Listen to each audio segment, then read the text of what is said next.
Caballeros, señoritas, vamos a trabajar hoy día lo que es la República, en la penúltima clase de República del Perú, y vamos a comenzar con una etapa que se llama la Junta Militar de Gobierno. Antes de esto hay que recordar qué pasó en el Perú. Antes de la Junta Militar de Gobierno, en el Perú se dio la convivencia, o también llamado el segundo pradismo. Fue el segundo gobierno de Manuel Prado de Ibarreche. Recuerda que Prado gobernó 2 veces, y en su segundo gobierno había hecho una alianza con un partido político, que es el APRA. ¿Por qué el APRA y Prado hicieron su alianza? Los apristas votarían por Prado y así Prado ganaba las elecciones. Y el APRA así recuperaría su legalidad. Es por eso que durante el gobierno de Prado, como el APRA se unió a ellos, muchos apristas renegaron de esa situación, de esa alianza con los ricos y poderosos, y muchos apristas salieron del partido, salieron del APRA, y formaron un grupo llamado el APRA Rebelde.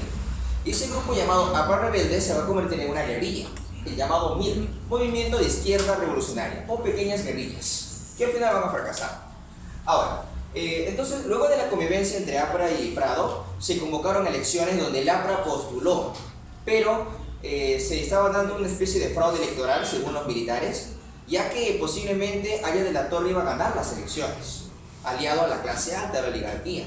Y si Haya de la Torre y la oligarquía ganaban el poder, ellos no iban a hacer algo que el Perú necesitaba en ese momento.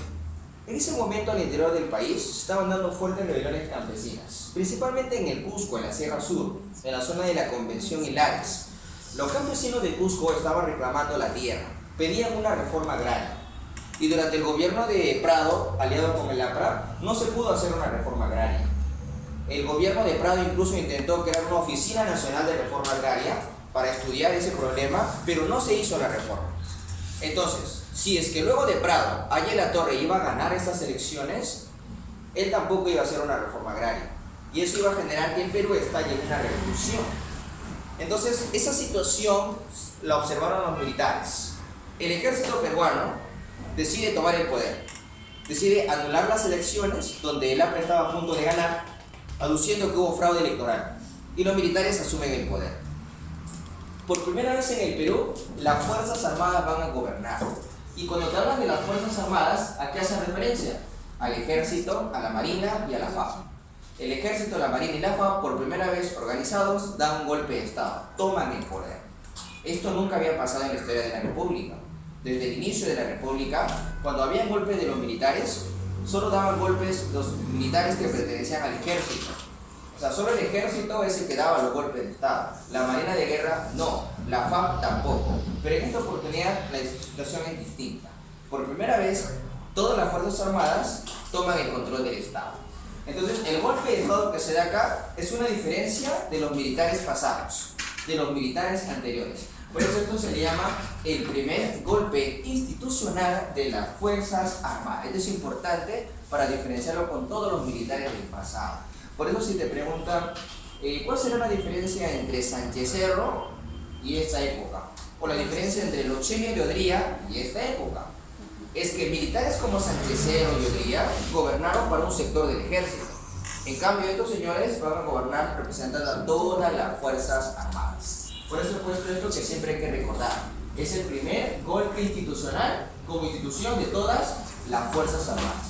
¿Y quién dirigió este golpe? El general de todas las Fuerzas Armadas, el general del Comando Conjunto, era Ricardo Pérez Gómez, conocido como el hombre fuerte de Palacio. Ahora, causa, ¿por qué los militares y las Fuerzas Armadas en conjunto tomaron el poder? ¿Cuál fue la causa principal? El fracaso de la reforma que no pudo hacer Prado.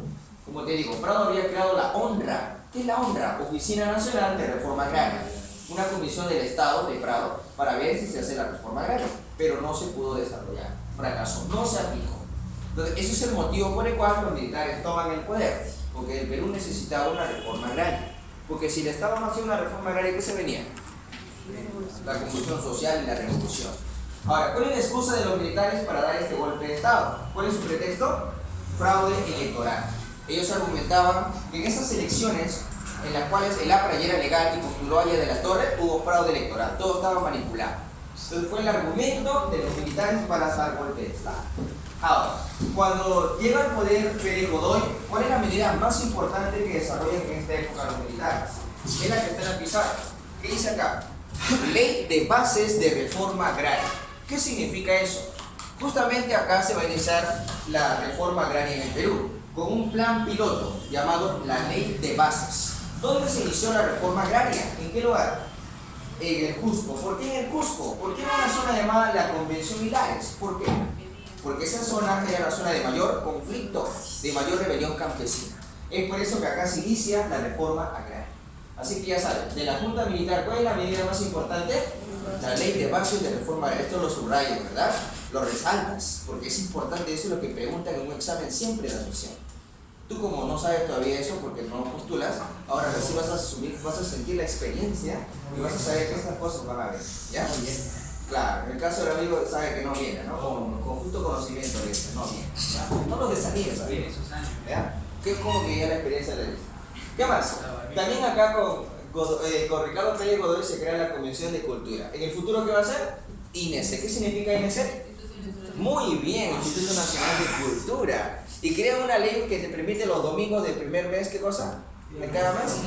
Y entrar a los museos gratis, ¿verdad? Por eso en la Academia Prisma también hacemos visitas a museos, ya te he dicho, ¿verdad? Hemos hecho una ley y podemos organizarnos ahora por fin de año, que ya estás libre de presión académica. Vamos, sí, vamos de paseo. ¿A dónde? Al cementerio. De noche quiero ir al cementerio. Muy bien. ¿Qué más? Cifra repartidora. ¿Qué es la cifra repartidora? Es parte de una reforma electoral. Recuerda que antes del golpe de los militares hubieron elecciones, en la cual postularon Valle de la Torre, postuló Odría y postuló Belaúnde. Y en esas elecciones, ninguno de los tres candidatos alcanzaba mayoría de votos. Es por eso que no había segunda vuelta electoral. ¿Y cómo se decidía eso? El Congreso iba a decidir quién iba a ser el presidente.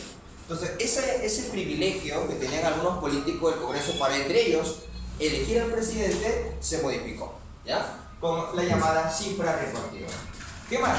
Muerte del poeta Javier Herao. En literatura quizás están hablando del gran poeta Javier Herao, ¿no? Es un poeta de ideología marxista que puede ser influenciado por la Revolución Cubana y Revolución Rusa. Estudiante de San Marcos, estudiante de la Católica, ¿ya? Pero joven, casi promedio de 22 años, va a morir asesinado en Puerto Maldonado. Él estaba apoyando a guerrillas que estaban surgiendo en el Perú, ideologías radicales para tomar el Estado, ¿ya? Pero por eso hicieron una película hace poco de Javier Herao, ¿no? Hay una película de cine peruano. ¿Has visto la película Javier Herao? Lo máximo, esa película peruana, ¿ya? Te recomiendo que tú que vas al cine a ver películas, bueno, cuando tienes tiempo, ¿no? Ahora van a abrir un cine por acá, sí, que creo, ¿no? Cine Plane, creo que van a abrir acá por el 4, ¿sí? No sé. Sí, vamos a ver. Final. ¿Cuánto tiempo gobernaron los militares? Cuando Pérez Godoy dio golpe de Estado, dio un mensaje a la nación. Él dijo, al próximo año se restablece la democracia. Así dijo él, en discurso, el mensaje a la nación. Luego de Ricardo Pérez Godoy, asume el poder Nicolás Lindre. Cuando asume Nicolás Lindre, él es el que se encarga de convocar a las nuevas elecciones. Él nunca gobernó desde el Palacio de Gobierno. Fue el único presidente que no asumió el poder desde el Palacio. Él lo hacía desde su casa, que era el Ministerio de Defensa de la época. Y él nunca usó la banda presidencial como un hecho anecdótico. Fue el único presidente que no tenía la banda presidencial. Es más, cuando él convocó elecciones y le dio la banda presidencial a que ganó las elecciones, lo sacó de su bolsillo. En su bolsillo tenía la banda presidencial. Ahí está vivo, estamos. Ahí está, sí. O sea, nunca se puso la banda presidencial. Son cosas anecdóticas de Nicolás Lindre. Muy bien, en las elecciones del 63, ¿quiénes postularon? Los mismos que siempre postulan. Toda la vida. APRA, el 1 es el partido de quién? De Odría, ¿verdad? Unión Nacional Odrista. Y Acción Popular. ¿Quién era el candidato? Fernando Belaúnde. En estas nuevas elecciones, ahora sí, uno de los tres candidatos alcanzó la mayoría de votos. ¿Quién fue? Fernando Belaúnde. Él consigue el voto de la Sierra Sur, de la zona de Cusco, porque hizo campaña electoral al interior del país. Fue el primer candidato presidencial que hizo su campaña electoral al interior del país, visitando los pueblos de la Sierra Sur. Algo similar que hizo hace poco la candidata Keiko, cuando hizo su campaña presidencial por los pueblitos de la Sierra. Sí, va por todos los pueblitos, ¿verdad? Pero bueno, no le funcionó. A Belaúnde acá sí le funcionó. Además, las mujeres votaron por Belaúnde, porque en estas elecciones las mujeres aplican el voto. Recuerda que Odría en el pasado ya había dado el voto a la mujer presidencial. Y acá las mujeres votaron y ganó Belaúnde. Se habla de que el voto de la mujer le dio la victoria también. Tu abuelita de repente. Tu abuelita votó por Belaúnde porque dice que es arquitecto. Va a ser el primer presidente arquitecto del mundo. Por eso le decían presidente arquitecto. ¿Ya? Belaúnde. ¿Sí? Tu abuelita lo conoce, ¿verdad? Abuelita, ¿te acuerdas de Belaúnde? Si tu abuelita sonríe, algo pasó. De repente le impactó su gobierno. ¿Ya? Muy bien. Ahora vamos a hablar del primer gobierno de Belaúnde. Dice el primer gobierno, porque tú sabes que Belaúnde tuvo 2 periodos presidenciales. Su primer gobierno es del 63 al 68. En esa época su gobierno fue calificado como el gobierno de los 100 días. ¿Por qué? Aparentemente se daba a entender que los militares que convocaron elecciones le daban un plazo a Belaúnde de 100 días para solucionar los problemas graves del país. Y uno de los problemas graves era la reforma agraria. Profesor, pero si los militares hicieron reforma agraria. No, lo que hicieron los militares fue una ley de bases, o sea, iniciar con una reforma como plan piloto. ¿Solo en qué lugar? En el Cusco. Pero hacer reforma agraria solo en Cusco no era suficiente. El Estado peruano tenía que hacer la reforma agraria en todo el país. Porque el malestar de los campesinos no solo estaba en Cusco, estaba en Huancavelica, en Puno, en Ayacucho, en Ancash. Entonces era necesario que la reforma agraria se continúe dando. Y eso lo tenía que hacer el siguiente gobierno elegido democráticamente. Por eso los militares, ¿cómo llamaron al gobierno de Belaúnde? El gobierno de los 100 días. Aparentaban que el ejército le daba un plazo. Ya Belaúnde tiene 100 días para continuar con las reformas. Ahora, Belaúnde llega al poder y su lema es el Perú como doctrina. Él recuerda que es el primer presidente arquitecto, por eso le llamaban así, el presidente arquitecto. Oposición. En las elecciones donde Belaúnde ganó, los candidatos que perdieron son Podría y Adela Torre. Estos 2 candidatos que perdieron, sus partidos políticos lograron ingresar al Congreso. Adrián. Muy bien. Estos 2 candidatos que perdieron, sus miembros de sus partidos lograron ingresar al Congreso. Entonces, en el Congreso de la República, la situación era así. Imagínate que esta torta representa al Congreso de la República.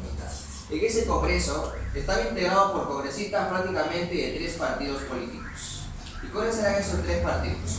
Un partido del Puno, muy bien, señorita, el APRA, y el otro partido, ¿cuál era? Acción Popular. Prácticamente el Congreso estaba de esa manera. Claro, había partidos más pequeños, extra, ¿no? Pero eran las 3 más fuertes. Ahora, en ese Congreso, lógicamente los que perdieron las elecciones se unieron contra el candidato que ganó, o sea, contra el partido oficial. ¿Quiénes se unieron? El APRA y Podría. Se juntaron en el Congreso. Prácticamente con esa unión, en el Congreso, ¿quién era la mayoría? La oposición de el APRA y el UNO era la mayoría. Y como era la mayoría en el Congreso, le hacían la contramedida. Por ejemplo, cuando Belaúnde quería hacer leyes de reforma agraria, porque tenía su plazo de 100 días, ellos se oponían. Vetaban, no aprobaban sus decretos. Como lo que siempre pasa hoy en día, cuando el presidente quiere hacer algo, el Congreso, bueno, ahora disuelto, también ponía trabas, ¿verdad? Ese es el problema que siempre se dio entre el Ejecutivo y el Legislativo. ¿Ya? Entonces acá, la oposición de Belaúnde, ¿cuál fue? El Congreso de la República. ¿Quiénes eran los 2 partidos aliados? El APRA y Podría. ¿Cómo le llamaron a esa alianza? La coalición APRA-1. La coalición APRA-1. Pero a pesar de eso, Belaúnde pudo hacer algunas cosas. ¿Qué cosas ocurrieron durante el gobierno de Belaúnde? Por ejemplo, cosas que te voy a mencionar extra. A ver, yo te he dicho que el APRA ya en esta época se está acercando con la clase alta, está haciendo una alianza con la clase alta, desde Prado, desde la convivencia. Y yo te comenté que hubieron apristas que renegaron de eso, ¿verdad? ¿Qué hicieron los apristas que renegaron de eso? Que salieron del APRA y crearon un APRA rebelde, crearon guerrillas. ¿Y qué guerrillas aparecieron, por ejemplo? Apareció una guerrilla de los exapristas, se llamaba el MIR. ¿Qué es el MIR? Movimiento de izquierda revolucionaria, el MIR. ¿Quién dirigía esta guerrilla del MIR? Luis de la Puente Uceda. ¿Quién es Uceda? Es un exaprista radical y él quería hacer una revolución en el Perú, parecida a la revolución cubana de Che Guevara. Es una guerrilla que quiere imitar a la revolución cubana, pero claro, y en esta época de Belaúnde empieza a actuar. Se fueron a la sierra, a los campesinos los invitaban a ayudarlos en la revolución, entregaban fusil a los campesinos, pero el campesino decía, que no entiendo por qué me están dando estas cosas, ¿no? ¿Qué decía Uceda con su discurso, no? Vamos a hacer la revolución por la ideología de un gobierno nacionalista contra el Estado opresor capitalista. Entonces el campesino, que en esa época no tenía ni acceso a la educación, decía, ¿Estado? ¿Qué es Estado? revolución. ¿Qué? No entiendo qué me estás hablando. Van a entender quechua. Encima hablaban en quechua, ¿no? Entonces, no había una comunicación directa, no hubo un buen acuerdo con los campesinos porque no hubo un buen entendimiento. Los campesinos no dieron el respaldo de estas guerrillas. Las guerrillas creían que iban a conseguir el apoyo popular campesino, como Fidel lo consiguió con los cubanos, pero acá era distinta la situación de Perú, porque el peruano, la mayoría de los peruanos eran indígenas analfabetos y no estaban preparados conscientemente acerca de hacer una revolución contra el Estado. En cambio en Cuba sí, ya la gente estaba concientizada, en el Perú no. Entonces eso generó que estas guerrillas fracasen. Intentaron hacer algo, pero ¿qué les faltó? Respaldo popular.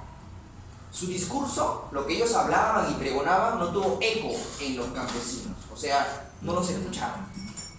Y eso es algo que podrían preguntar. ¿Por qué durante el gobierno de Belaúnde las guerrillas como el MIR fracasaron? ¿Por qué? ¿Por qué no pudieron hacer una revolución como ellos quisieron? ¿Qué les faltó? Apoyo popular. Respaldo popular. ¿Ya? Más adelante aparece Sendero y el BRTA que sí van a tener más respaldo, pero acá todavía no. ¿Ya? ¿Qué más? También con Belaúnde durante este primer gobierno se dio el boom de las universidades en el Perú. Como aspecto educativo y anecdótico aparecieron muchas universidades. Por ejemplo, la Villarreal, que está camino al licenciamiento. Está en camino al licenciamiento. El amigo dice que está negando y dice, no, ya por gusto dice el amigo. No fue. Entonces la verdad es que está en camino al licenciamiento. ¿Ya? La Cantuta ya está licenciada. Cantuta está licenciado, San Marcos también. Callao. Entonces, pero bueno, todavía hay opciones, ¿no? Acá entonces se crea la Villarreal, se crea la Universidad San Martín de Porres, también se crea acá. Se crean muchas particulares. ¿Conocen la Universidad Alas Peruanas? La Universidad Inca Garcilaso de la Vega. Ya, esas universidades también se crearon acá. La Universidad del Callao, que era el Politécnico del Callao, también se creó acá, en la época de Belaúnde. La Universidad del Altiplano, que está ahorita en Puno, es la Universidad de Puno, se llama el Altiplano, también se creó acá.